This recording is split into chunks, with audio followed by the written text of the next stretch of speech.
All right, sorry before I got cut off. I was saying there's not enough get right or like, oh, I'm gonna just do this. I'm gonna just get right before I come to God. No, hey, tomorrow's not promised. So just trust that you like once you get to the point that you know that you're willing to come, let that be the reason you come and you allow Him to like help you like just give yourself completely surrender to Him so that you can come out of whatever you thought you can try to come out on your own. You know what I'm saying?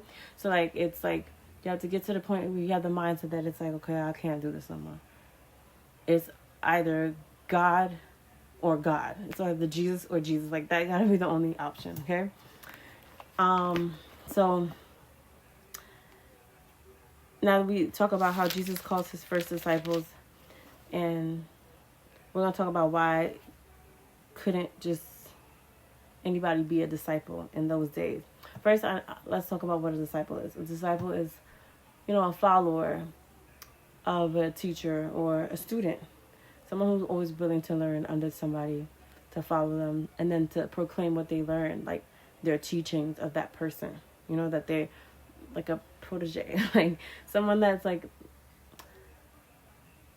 following. Like the disciples were followers of Christ, and then they were students because they drew from him, they learned from him, and then they also became disciples and started like making disciples of themselves too. Started preaching the word that God proclaimed to them, and they started teaching too.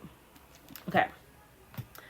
So in the Jewish culture of Jesus' day, a young man would study the scriptures, and when he was ready, he would ask a rabbi if he could be his disciple, and then he would learn from him personally.